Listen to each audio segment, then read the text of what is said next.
A wise man once said, when you stop talking, that's when you get violence. It's been quite some time since the news of Charlie Kirk's death, and in its wake or in the wake of his death, the news of his death, it has really left the world, not just America, in such a shape that would be hard to recover from. And his death has really made me think about a lot of things, feel a lot of things, because it's just so bizarre the way the ideology of American politics is so twisted that a topic like murder that we all supposed to unanimously agree on as being bad is being debated. Like, I have never in my life ever imagined or foreseen that murder will be something that will be a point of debate, that will be debating whether a young man has to be whether a young man deserves to be murdered, and a family deserves to be broken and shattered.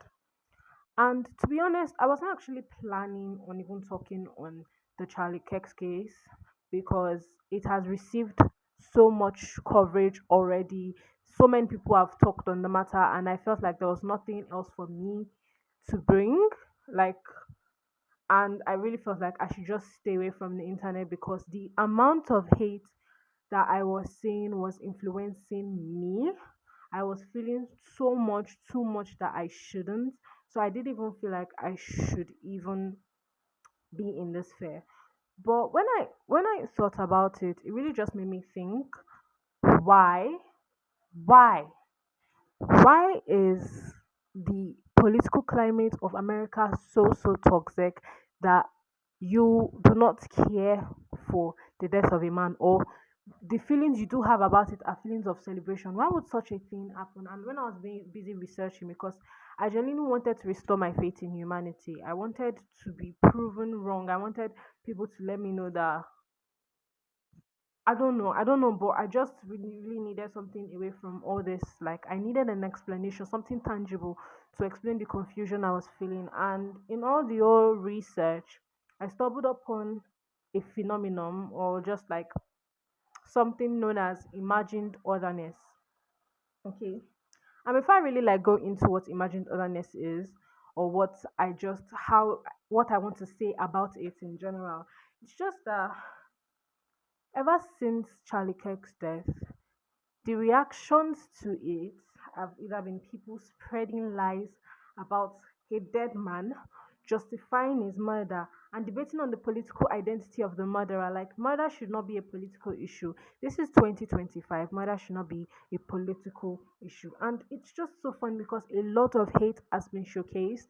Like, people with really deep seated like disturbance in their mind, in their hearts, they have used this opportunity to come out of the dark, to leave the shadows, and to proudly, like, it just really made me think that for you as an individual to be so proud to showcase your hate and to find other people, so many other people, because they might be a minority, but the amount of impact they have to literally bully people who feel sympathy and empathy for a man losing his life is just so wild to me. Like, why? How?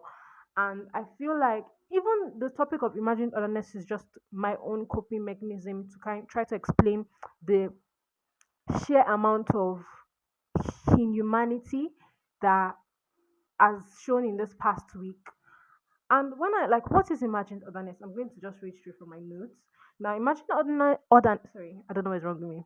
Imagined otherness is a concept describing the perception that a different social group cons- construes the world and its facets in ways fundamentally different from one's own, particularly in how they understand reality. So basically, imagine otherness is the belief that anybody who is standing on the other side of an opinion, like let's say abortion. Now, I have like the what's the called the I'm of the opinion that it should never, like, abortion is a no. Now imagine honesty will be that I'm looking at people who have the opinion that abortion is a right, is what we can do, as weird, as not looking at the world in a right sense. So basically, you strip the person who has differing opinions of you of humanity, because basically you are saying you are not thinking in the way I think. You are not thinking, you are not, you're trying to, like, I don't know how to even say it, is it vilify how they see reality. So you're saying because you don't share my opinions, something must be wrong with you. You are not thinking normally. And I feel like this is so ironic. I don't know, like, because Charlie Kirk was somebody that this was sort of the thing he stood against, where he actually wanted people with differing opinions to talk so that they could see eye to eye, even if they don't come to an understanding where, oh, you suddenly believe that yes, abortion is bad, or I suddenly believe that abortion is good. That does not in any way mean like we won't have a mutual understanding of each other. We as a people, we need to know that our opinions make us human. You are not an AI algorithm that you just have certain state of, like, we have liberties, we have rights to think different things, and that doesn't in any way belittle us. But when you see someone is dead, someone died brutally, traumatized a whole, like, crowd, his children were there, his wife was there, but what first comes to your mind is, oh, MAGA, uh Republican. That really, we really need to reevaluate ourselves. We really need to see what exactly it is, where exactly it is that you've gone wrong. And this imagine otherness, it's not, you see it everywhere. It's like I really got into the internet, like, quite recently. It's been like, what, maybe 4 years. And you always see this thing where, like, the Democrats call Republicans fascist, and then fascist. Sorry, I say fascist. Sorry, and the Republicans are calling the Democrats lunatics, and it's so you've stripped them of their humanity, and you see them as qualifiers. So when you see a person, you don't want to know them on an individual basis. You want to base your respect for them instead of being on human, like based on being on them being human. You want to base it on their ideologies, and that is so sick. Yes, it's really really sick, because I think there's a particular side that preaches empathy. So you would imagine that in this scenario, or in this empathy and tolerance, they would showcase it, but it feels like everybody just wants to, instead of seeing human beings, they just want to see messy stereotypes. Oh, this person is a Democrat, so it's probably like a crazy person. This person is a Republican. Yeah, they're like evil people. They love rapists and stuff like that. And even in the events that, like, how will I put it? Sorry, like, you see these things, and you have to understand that people are allowed to have nuanced opinions. We don't Sometimes if people settle down to talk, they see that some in certain scenarios, Democrats and Republicans, they see eye to eye in certain areas, like progressives and conservatives. If they sit down and it really, like, try to, like, ash it out without just shouting and trying to prove themselves right, and they are actually looking for common ground, they see themselves eye to eye in certain aspects, and even in the root of everything, the intent is always almost very similar. It's just the execution, and that's how it is in politics normally. Like, politics around the world, in maybe developing countries, third world countries, what they are arguing about is not like, oh, stealing is bad. It's how are we going to take care of these thieves? Like, how are we going to, like, oh, death penalty. Those are the kind of things that people are arguing about. So to now, like, wash people down to their ideologies is so sad. And it really made me think about it, because um people imagine otherness is something that is sponsored. Some people are out there in the world that they thrive on chaos, they love the chaos, and they are actually the one encouraging this kind of thing. Because if you want to talk about like um sorry, I want to talk about this whole Charlie Kirk matter. There are people who are coming out and trying to just make it be like it's a game. You're like, oh, there was literally a post I saw where someone says, no, in case we're keeping score, this guy is not, he's straight, white, male. And I'm like, what do you mean keeping score? And that also brings me to the Jimmy Kimmel's issue, though I feel like this video is so poorly timed because he's already been sacked, and by the time I'm posting this, like it's gonna take quite some time, so like it could have been irrelevant.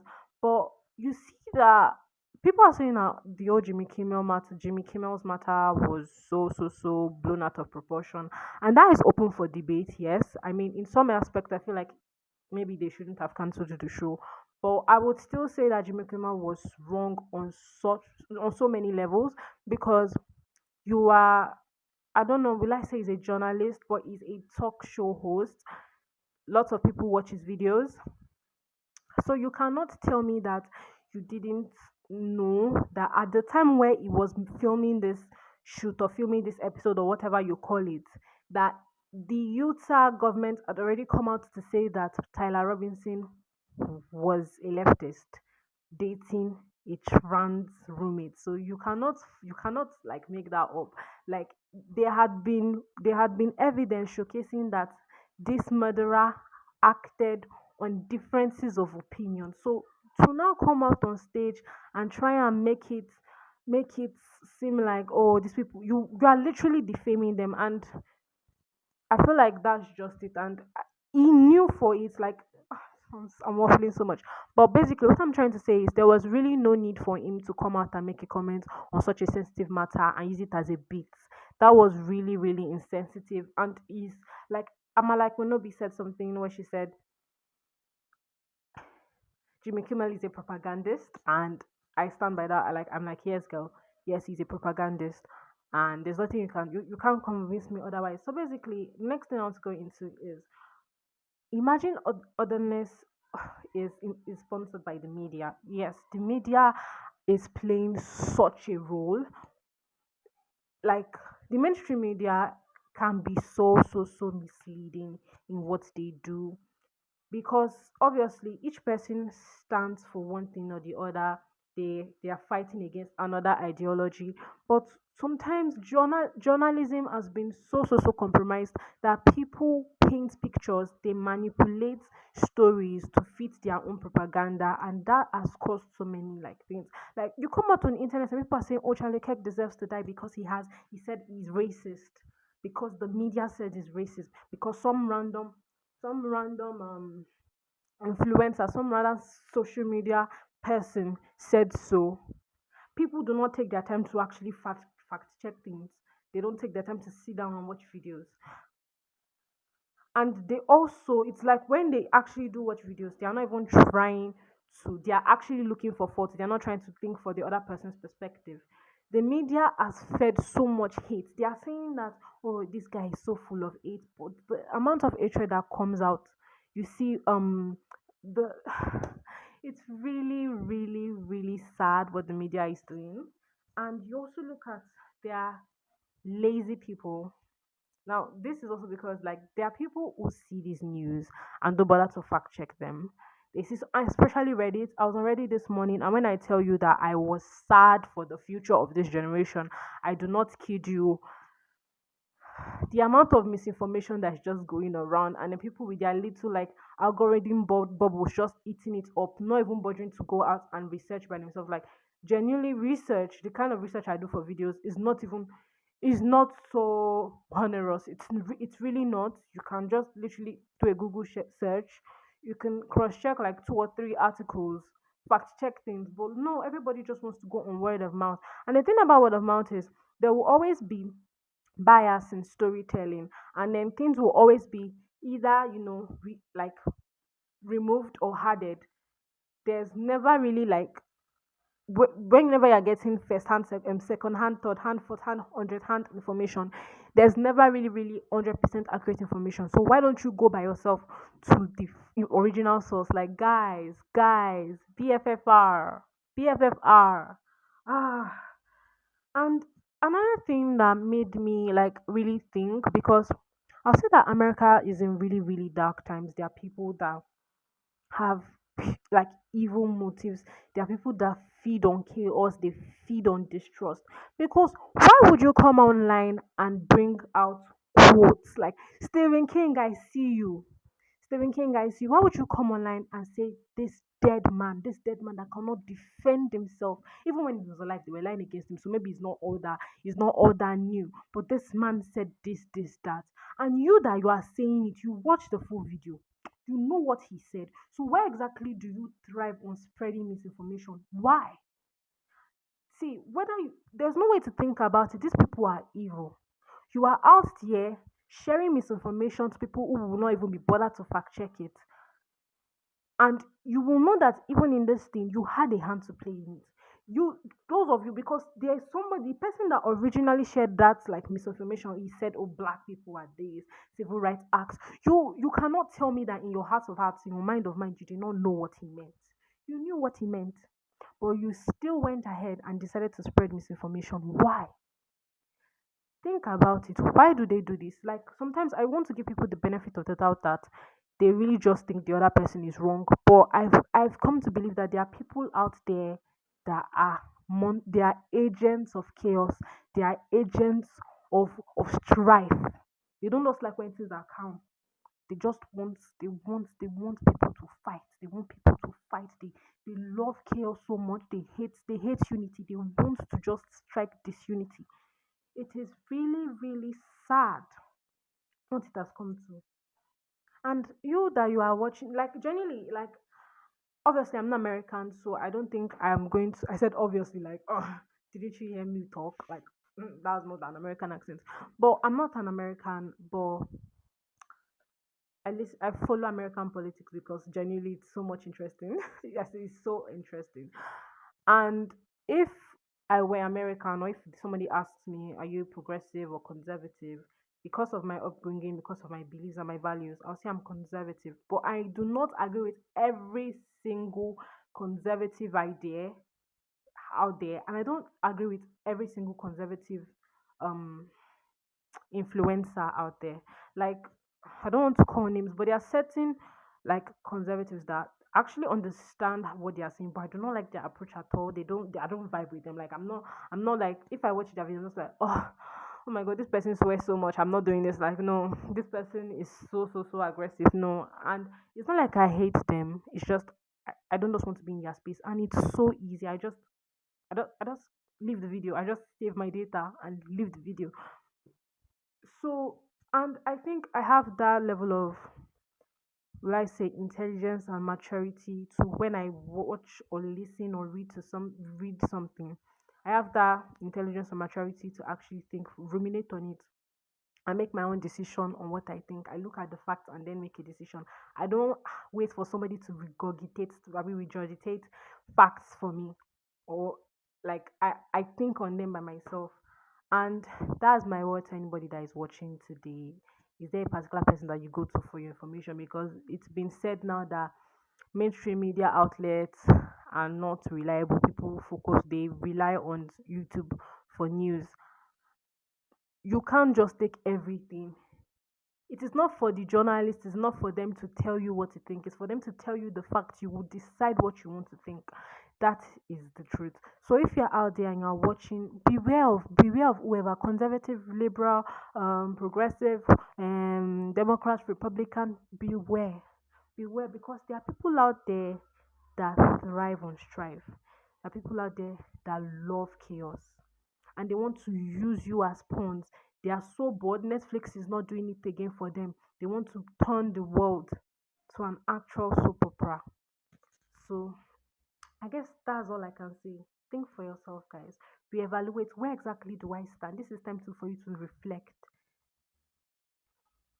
Now, I think we've come to the end of the video. I'm so if you've made it to the end, Thank you so much for making it. I'm so grateful. Okay, so make sure to leave a comment, like, subscribe, and share to your friends. I like to hear your comments. I like to hear your thoughts, and yeah.